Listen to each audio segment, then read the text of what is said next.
สบายดีพี่น้องมาสุขุสุคนเด้ออ้นกลับมาเฮ็ดน้ำมันเครื่องคล้ายคือเก่าพี่น้องเลยตามไม่ใจนะเองเนาะ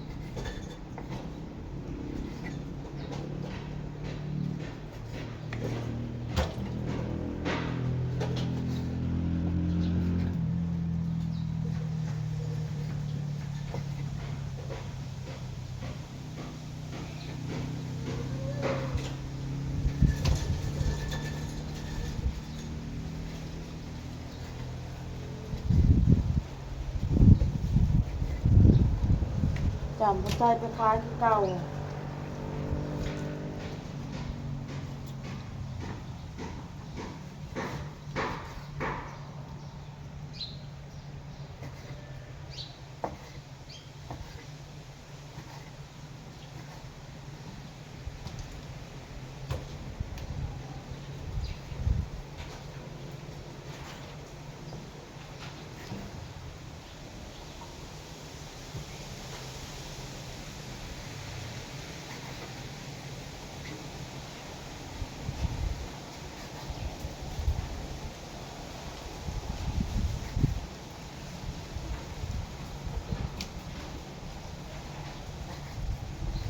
มันใส่หัวพี่น้อง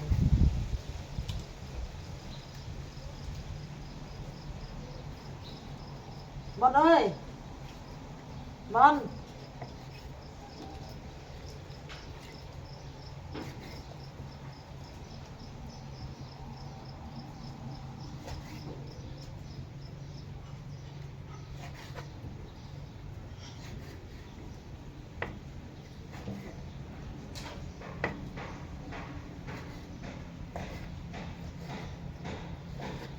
สิเฮ็ดไว้แต่คืนนี่พุ่นละพี่น้องเอ้ยรู้สึกว่าเมื่อคืนนี่หนาวแห้งมีลมเลยพี่น้องเอ้ยลมหนาวแห้งก็เลยบ่ไหว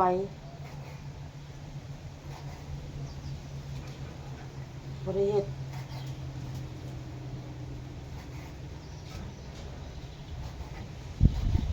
กับหนึ่งพัวมากะมันสิมาเฮ็ดของขายนะพี่น้องเนาะอ่นก็ได้เวลาบ่เต้เรามานะมาแบบเฮากับมาวนแต่นำเครื่องขายเฮาเฮ็ดแต่เครื่องขายเฮาไปสินะ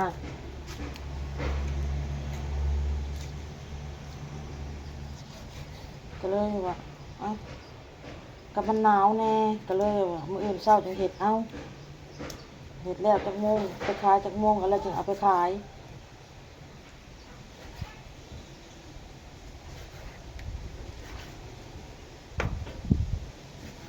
ผัวมากก็เฮาบ่มีเวลาไปสินะบ่มีเวลาให้กัน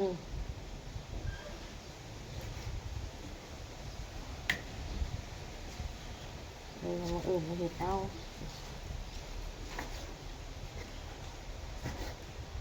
มันก็ปิ้งปลาทูกินกับสมพักมันปิ้งปลาทูไปนำก็เฮ็ดของขายไปนำ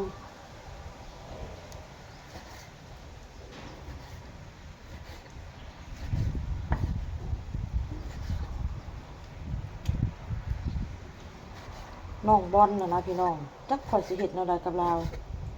ให้เราใส่ส่งขายาวเสื้อแขนยาวบ่ใส่พี่น้อง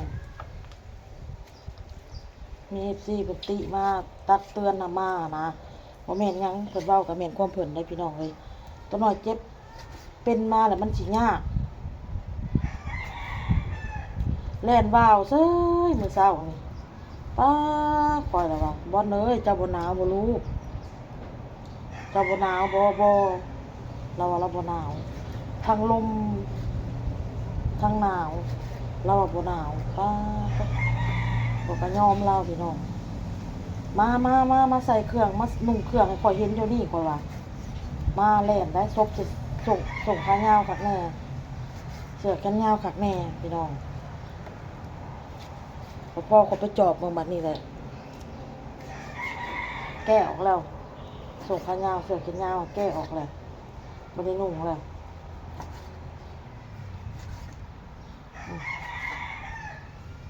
น้องก็ห้องไห้เนาะเล่นน้ำกันแล้วก็พิษกัน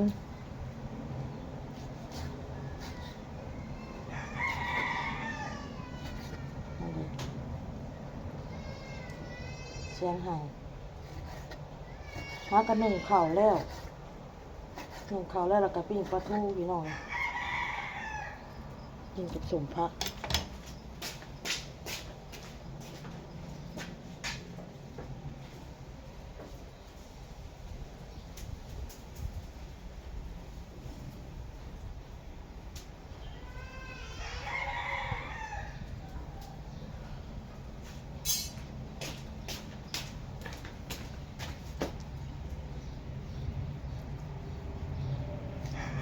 เมื่อวานนี่อ้นกับคล้ายเครื่องเมื่อวานนี่ได้เงินเกือบ200ไปได้พี่น้องเลยเมื่อวานนี่ขนาดออกไปกับค่ำเลยว่าแม่นค่ำพี่น้อง3 โมงบ่าย3ออกไปย่างขายหาเป็นยังบอลไปจัดการเลยจัดการ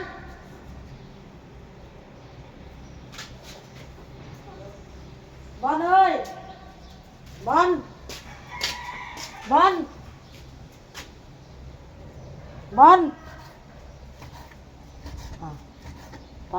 ไปเล่นว่าวเลย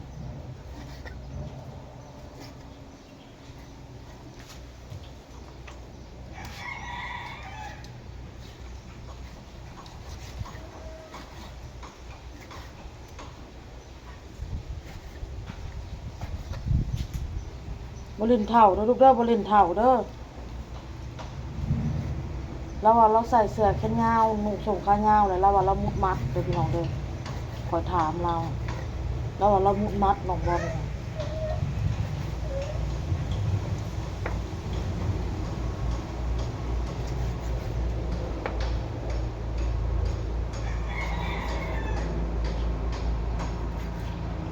มุดมัดเขาก็ต้องได้ใส่พี่น้องเพราะว่าอากาศมันเย็นมันหนาวเจ็บเป็นมากมันยากมันเศร้านี่ค่ะแล่นมาใส่แต่เพราะว่าแก้อีก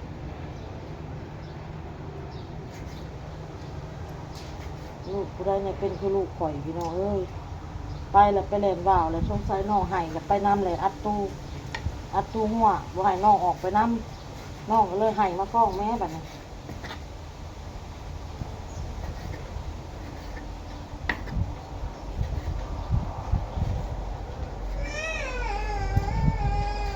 ไม่ยังเด้โตเลยตัวมันยาวแล้วกับขาตึง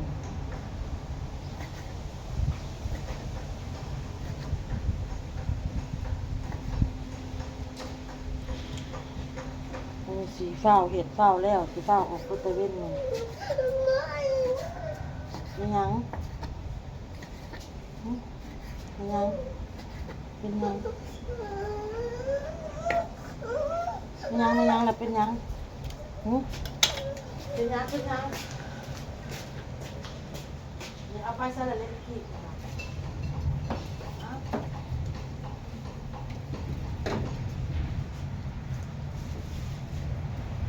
ไปใส่เล็กขีดไปใส่แล้วเนี่ยก่อนจะเอิ้นม่านเบิ่งปิ้งป้ายพี่น้องอ้นก็อยากเห็นอันนี้ให้มันแล้ว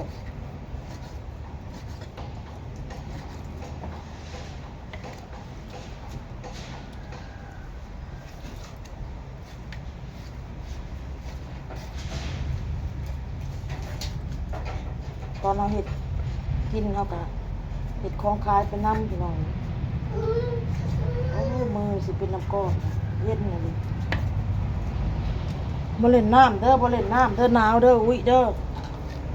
โน่เด้อบ่เฮ็ดเด้อเศร้าเด้อบ่เฮ็ดลูก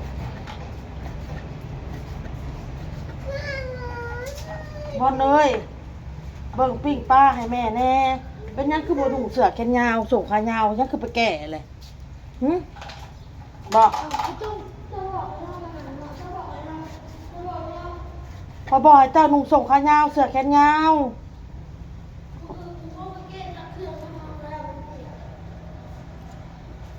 แล้วคือโบนุ่งบัดนี้คือโบใส่คือเกะอันน่ะออกมัน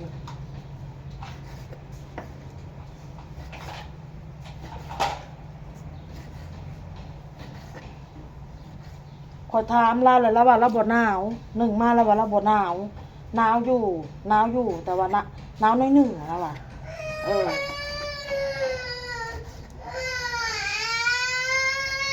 เอาเป็นยังมันจะไข่ก็ไข่พี่น้องมือด้วยอันเด็กที่พูดเขาตาเพิ่น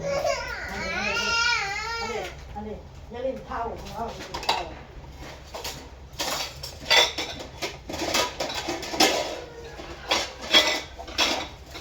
ปลาสิลูกนะครับ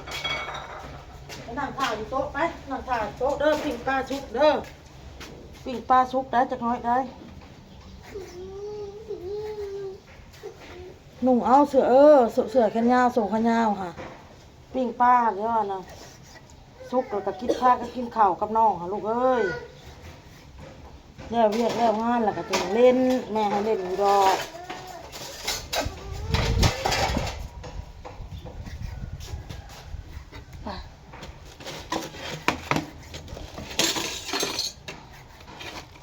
มันที่ใส่หัวที่ นี่ใส่เล็กขีดเลยเลยใส่กัน ยกเปลี่ยนตายไปแล้ว น้ำมันใหม่หรอก ลองใหม่ติด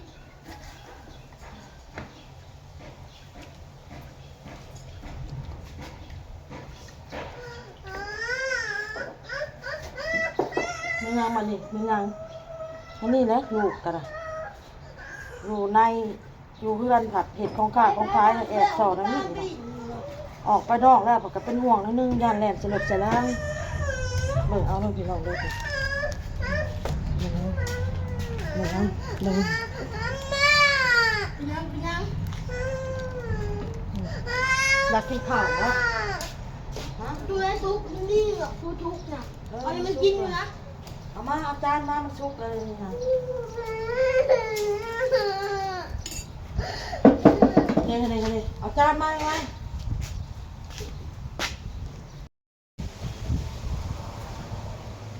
แม่มันกล้า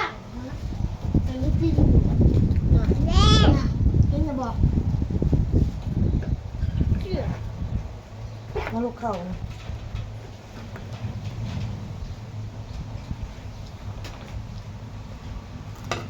มันจะเถิงเนาะมันเอาติดเข่านอนอยู่ในห้องเก็บของออกมาสบายดีป้าลุงละ มีจานกับจานเปียกอะไร สบายดีป้าลุงละพอเด็กเสร็จจะเสือป่ะนี่นั่นนั่นมึงก็ยังเห็ดเนาะบอลเนาะ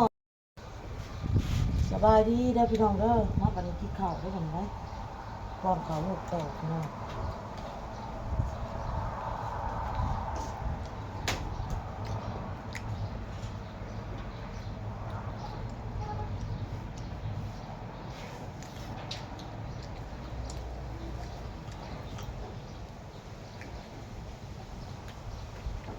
เอานั่งมัน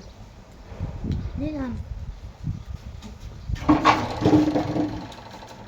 ป้อนข้าวลูกก่อนพี่น้อง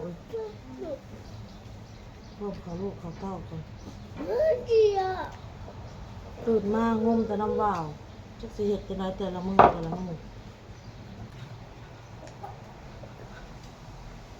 กินข้าวเห็ดดีๆลูกเอ้ย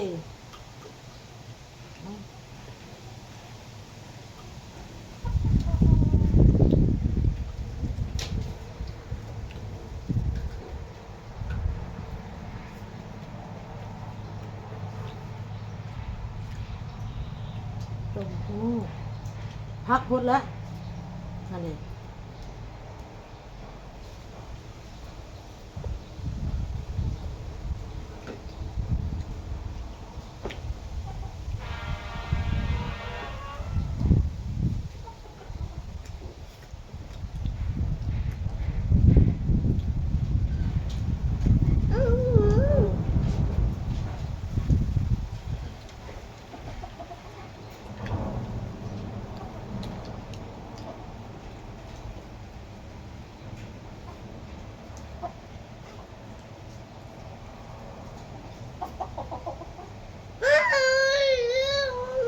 ไก่ไก่ ได้ ไก่ ได้เลยได้เจีย อืม ได้เจียอุ้ยฮ่า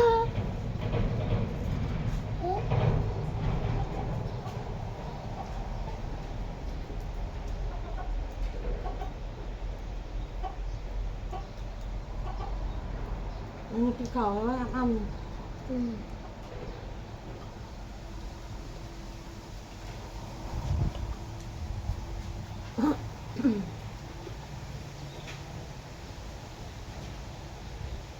ข้าวอยู่ประตูสมพักสมพักกาดตีนเมซื้อมาเมื่อวานซื้อกินมันกระโหลกกระเป๋า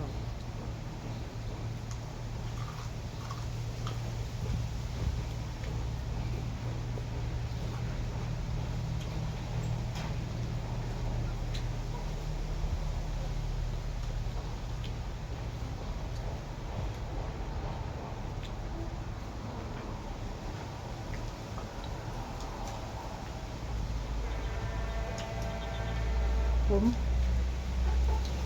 มกินผมเนี่ยเชื่อไก่เชื่อ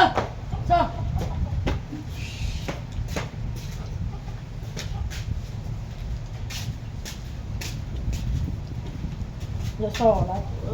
อย่าส่อแม่ร้ายลูกเลยไก่กัน แล้วต้มกินต้มสุลูกสุเต้ากินนี่แหละไก่7-8 โตพี่น้องเลยกับบ่ให้กินหวงบ่ให้กินหัวก็ได้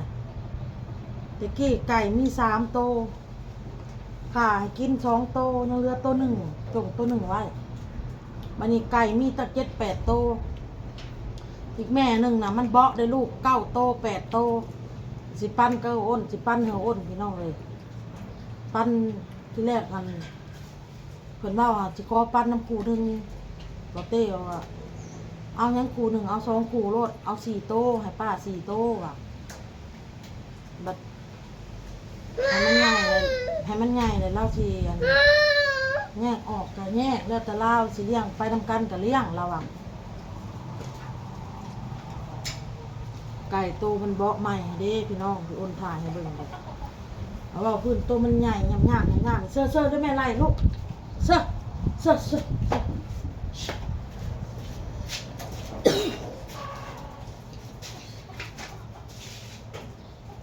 ไปเขาคุณหมออยากไหลกันเถอะเนาะ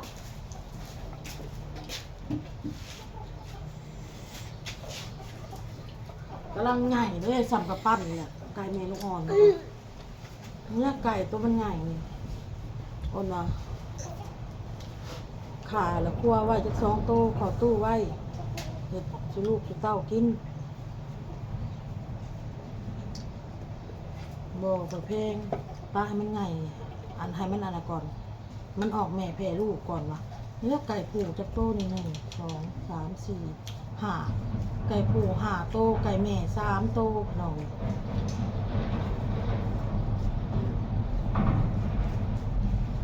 เด็กที่ไก่ยัง3 โตยังขายกินจงตัวหนึ่งยังจงอยู่หน่อย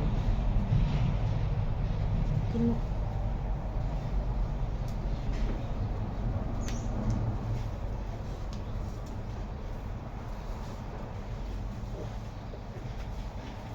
เพลงกับเพลงกินลูกน้ำขายกินยังค้าเราอ่ะเอาไว้อันนั้นเห็ดแนวไก่แม่3 โตไก่ผู5 โตขา2 โตน่ะเอาไว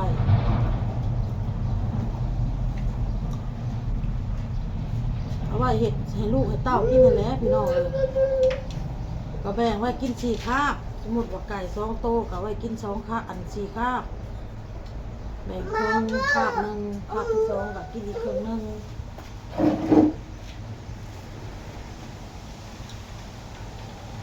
ให้มันออกแม่แพร่ลูกอีกก่อนเห็นไหม บ่ออกง่ายหรอกแค่แม่ จริงๆไม่ได้เข้าใจเลยพี่น้อง เมื่อไก่แม่พี่ห้องบอกขาดที่นั่นแหละขาดที่นั่นมัด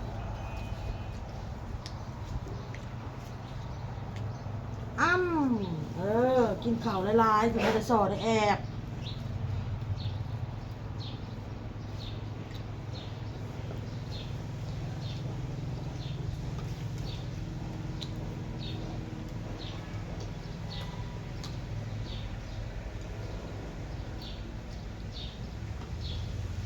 แต่จนเบาะใหม่กำลังไง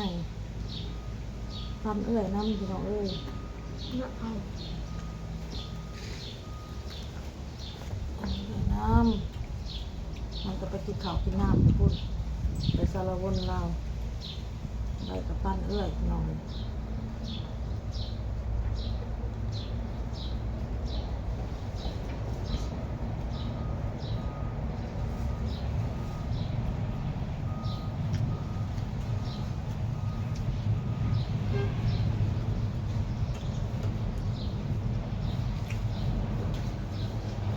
เอาคลิปนี้ก็ล่าแล้วมันสิยาวเด้วยพี่น้องเด้อพ่อก็คลิปหน้าพี่น้องบ๊ายบายบ๊ายบายเห็ดกระเพรากับน้ำจะลูกกินปิ้งปลาทูพี่น้องเอ้ยไปเห็ดเตรียมของขายออกไปขายมื้อนี้